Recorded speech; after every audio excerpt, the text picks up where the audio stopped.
Oke, saya Livana Saulia. Di sini saya akan menjelaskan latar belakang terjadinya konflik di Suriah ini.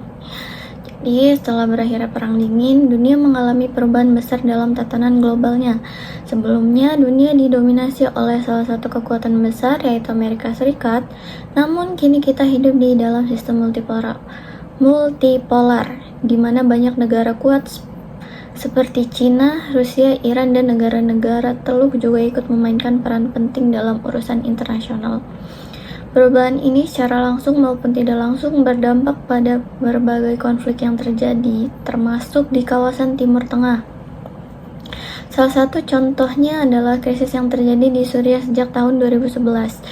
Konflik ini bukan hanya soal persoalan dalam negeri Suriah saja, tetapi juga menjadi ajang tarik-menarik kepentingan negara-negara besar dan kekuatan regional.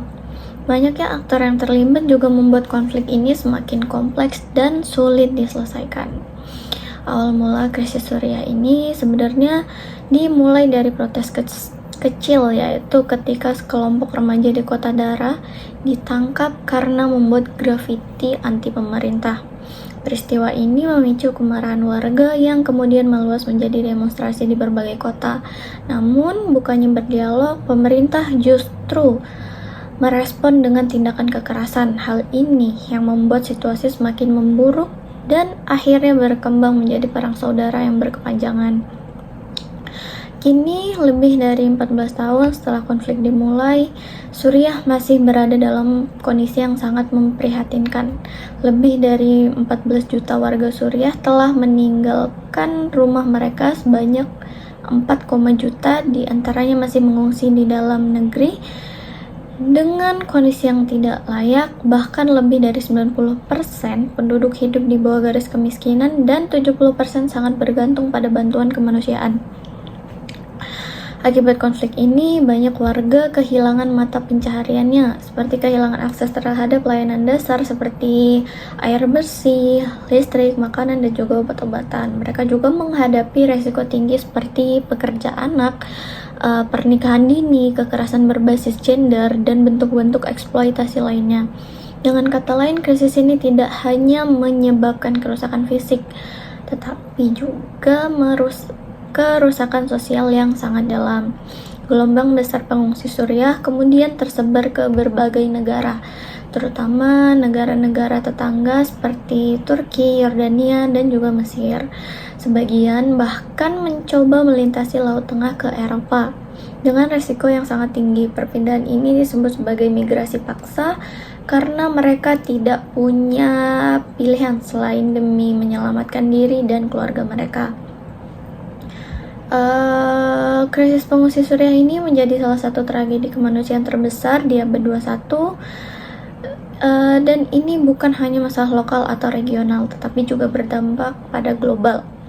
Negara-negara penampung menghadapi tekanan ekonomi dan sosial, sementara masyarakat internasional ditantang untuk memberikan respon yang adil, manusiawi, dan berkelanjutan.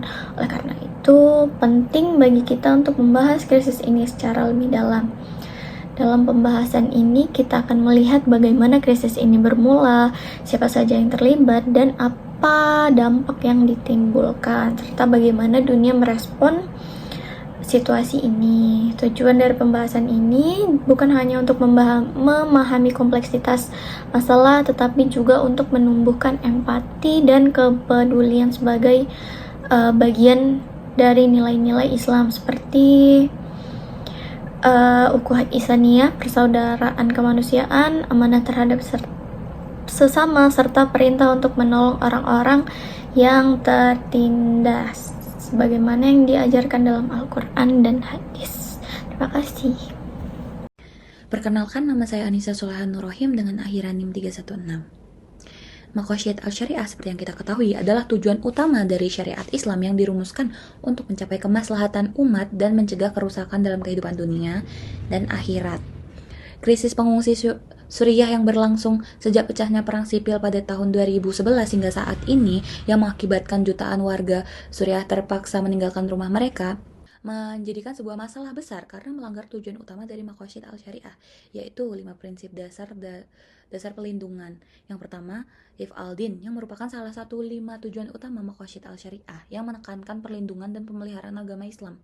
Perlindungan agama tidak hanya sebatas menjaga ritual dan ajaran Islam, tetapi juga meliputi perlindungan hak asasi manusia dalam beragama, kebebasan berkeyakinan, dan menjamin keamanan serta keberlangsungan umat muslim dalam menjalankan agamanya tanpa tekanan atau ancaman.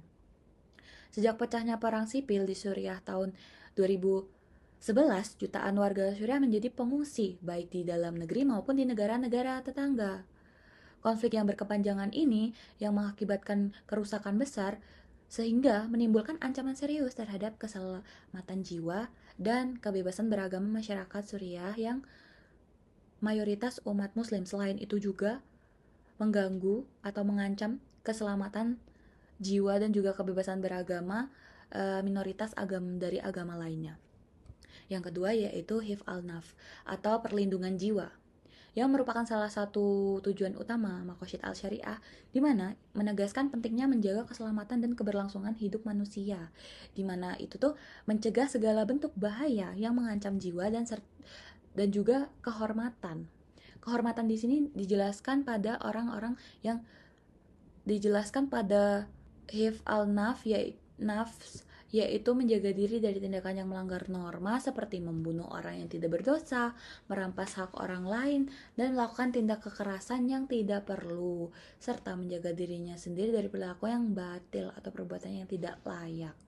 Dalam krisis pengungsi yang terjadi di Suriah, perang sipil yang berkepanjangan ini menyebabkan kehancuran infrastruktur dan keamanan yang sangat parah, sehingga banyak pengungsi yang melarikan diri dari zona konflik, yang kemudian seringkali menghadapi resiko.